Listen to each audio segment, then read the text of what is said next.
So it was 2 weeks ago this morning. It was Palm Sunday, and it was still dark, maybe just a little dawn, and I was out for my run with my dog, and I saw this woman a couple of blocks away. It was very early in the morning, and she clearly did not want anyone to see her, and I knew instantly what she was up to.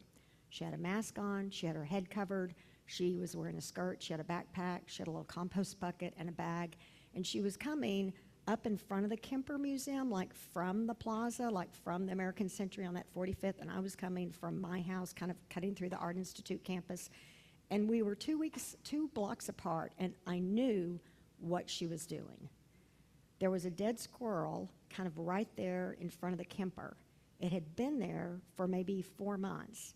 It was like someone had hit it, and they had knocked it into the little median, like the grass, like here was the street, here was the little grass, then the sidewalk.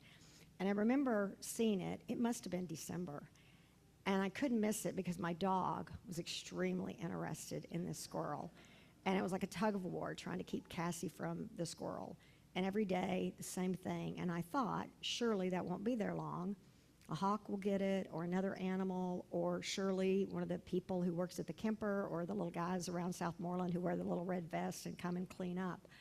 But not being a science person, I became intrigued with how long the little squirrel could last in there. I mean, it was like it was kind of almost in a little earthen grave because it was pushed back there. And then we had the massive snow, and it was covered over for several weeks. Sure enough, when the snow went away, there was the squirrel. And I've just noticed that over and over and over, now 4 months, thinking, when is the squirrel going to completely decompose? So I saw the woman, and I knew what she was doing. She came towards the squirrel, and I crossed the street, not wanting my dog to interact with her, and I hollered out, "You're coming for the squirrel. Thank you so much. That is such a kind thing to do." And she clearly didn't really want to be seen or interact. She kind of glanced up, and then and I ran down, and then I was just intrigued enough that I wanted to know where she was going. So I kind of tried to come back, and she had gone behind the Kemper. And that woman has stayed with me all of Holy Week. I kept thinking of how she had kind of bowed to the earth, like the women who came to the tomb, how they kind of bowed. There was so much reverence and thoughtfulness and kindness in the act. And I couldn't help but think, it hadn't occurred to me.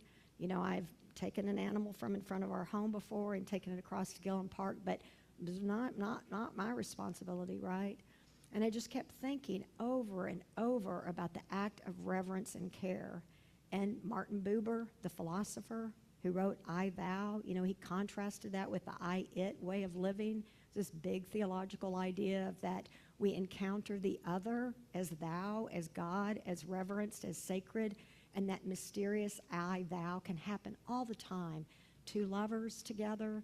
It can be just sitting down by a stranger on a park bench, sitting next to someone on a plane, a woman observing a squirrel, another woman observing a woman and a squirrel. It's looking at the world and seeing God poured out in human form or in animal form or in creaturely form. It's a way of living that is about honoring and caring and seeing the holy and the mystery in everyone. Buber contrasted that with the I-it, where other people are an object, something distinct from us, something we take from, something we extract. And I have never seen anything quite like what's going on in the White House to see that just in spades, right? There's not even any apology about it. It's as if the way we go through life is just taking from other people and extracting from them and getting whatever we can from them. And so even that idea that you can't believe that federal workers would just be people interested in public service, because you can't imagine that, right? Because there's nothing in your spirit that contrasts with just other people or people who can work for you or people who you can profit from or people who you can objectify. And you can see why there would be certain people who would live in the world that way and would think that's the way the world is, because it's certainly not uncommon. I think on this Earth Day weekend, we can all think of, like we could, I bet right now, come up with 100 ways we have objectified the earth and extracted from it and wounded it, right? Without even pulling out our phones and Googling it. But one comes to mind right now, I saw it this week or last week. It was just a quick headline in one of the NPR online newsletters. This might be the most polluted place on earth. And it was a city in Zambia of 300,000 called Kabwe. And for 90 years, a company called the Anglo-American had operated a lead and zinc mine there from 1905 to 1995. And even though the mine closed 30 years ago, the pollution there, the lead dust, it was like the lead dust was on everything. It was on everyone's home, on every road, on every playground, on every field, on every one. The United Nations had referred to this city as a sacrifice zone by this company. And over 90% of the children had lead poisoning, and over half of those children were in need of immediate medical attention. And these photographs showed the earth not just barren and scraped, this precious little child, Winfreda, born perfectly normal, and at 7, all she can do is say ABCD, ABCD, ABCD. There'd been a lawsuit a couple of years ago filed, and the company had said, we really regret this, but it's not our responsibility, right? So there's that way of looking at the earth, looking at one another as, what can I get from you? And so we come to the scripture today, which is an imaginative feeling, expression, vision of this Jesus on the other side of death. And as we talked last week, the resurrection stories and the post-resurrection stories definitely tell us a lot about what was going on in the early church 60, 70 years after the time of Christ, right? Because there's kind of a foot race to who got to see Jesus first. Is it Peter? Is it the beloved disciple? Certainly not the women. They're kind of pushed aside. So it kind of really reveals, as scholars think, which community thought their person was the person to be the leader of the church, which right now, if you want to pay attention to what's going on with the Pope, there's the conclave, the cardinals, the bishops, all of that. It kind of comes back to apostolic succession down to Peter, right? It's kind of traced back to this idea that Peter was really the first person to see Jesus resurrected, not the beloved disciple or somebody else. And that those people who saw Jesus in the flesh, like, touched him or saw him, were more privileged and more powerful and more prepared to be leaders than anybody else.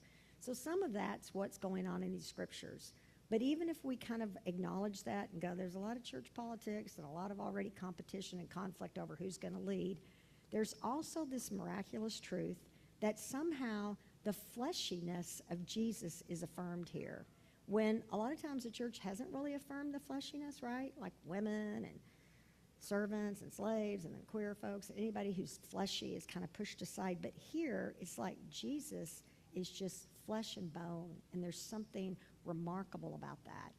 And so then you have these scholars who come along who say to us, not just what does it mean to affirm the flesh, to affirm the earth, but what does it mean in an imaginative way to listen to the earth, to imagine that the earth is a thou, and the earth can speak to us, kind of like Mary Oliver's, creative poem here about the donkey. So one of these authors, because they do a lot of creative, like having non-human elements in the scripture, like tell the story. So she gives the example of the prodigal son. The story of the prodigal son is pretty well known, right? We've got the older son who's just like, the super responsible one who always does everything right. Then you got the prodigal son, the younger son, who just like blows everything and then comes back, and dad's so excited and kills the fatted calf. And so Ann Alvey says, in that story, who's the least happy character? I'd say the older son, right? She says the fatted calf, right? I think, did you say that? Right? And so it's kind of a creative way of saying, well, what do you think the fatted calf thing didn't turn out so well, right? For the kind of a cute thing. But you get the point. So, like, they write these, very imaginative things about, and talking about Jesus really as Earth's child, and looking at the majestic, beautiful way that the earth provided for him. From the very first story of him being laid in a manger, which is so earthy, cloth made from the earth and straw, and then fed through the Gospels, and then hangs on a cross made of a tree, and then eventually is put again into an earthen tomb, right? Made of earth and cared, and then afterwards given a piece of fish. So to imagine, how would we tell the story, and what could we think of if we imagine what the earth might say to us in this moment? So another story, another beautiful set of photographs by Tommy Trenchard, the photojournalist who did the Broken Hill, the lead zinc mining devastated area. But this one was a story about restoration and healing. You may have seen it. It was a story about Ronin, who has just set the world record for, I guess you'd say, uncovering the most landmines in Cambodia. There's like so many unexploded landmines around the world, like 100 million, 5 or 6 million alone in Cambodia. But this not-for-profit has managed to clear 170,000, which may not sound like much, but if you're one of the farmers out there and you can safely plant. Ronin has set the world record, has uncovered 100 mines, because Ronin is super smart and has a great sense of smell and is super lightweight and can go work really fast, like can clear a tennis court area in 30 minutes. Most people, it takes them 4 days with the mine detector. And Ronin is an African giant pouched rat, right? And they are so helpful because they're just brilliant and smart, and they just get after it. And so the story was talking about this remarkable not-for-profit that has over 100 of these rats, and how these rats are so incredibly dedicated and trainable, so that even Ronin the rat, like if they're, you see these pictures of these earthquakes and these disasters, and the rat can tell there's someone buried underneath there. And even if the rat goes down there and, oh my gosh, the whole kitchen has been blown apart, and look at all this good stuff to eat, the rat will come right back up for a tiny little treat and let you know that a sweet little child is down there and needs to be saved. I wonder what Ronin would say to us today, right? If Ronin could talk, if Ronin could look around this world, 100 million mines, folks. Wars end, and it goes on and on. 65,000 people in Cambodia have been killed or lost a leg in the last 30 years. I wonder what Ronin would say to us if Ronin could talk. I wonder if Ronin wouldn't look at us and say, get busy, right? Do what you can. Save who you can. Use, just like that history professor I quoted a couple of weeks ago, use every single tool you've got.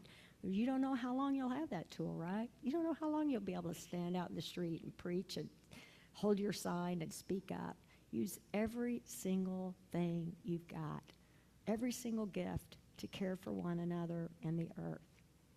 So on this sweet weekend, may we think about the examples of love and grace and care that are all around us.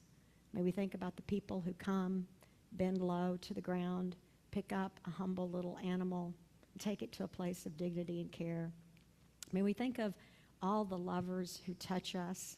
May we think of the caregivers who give so much to so many in this country for so little. May we think of every social worker and teacher and nurse and every person who has just wrapped us with love.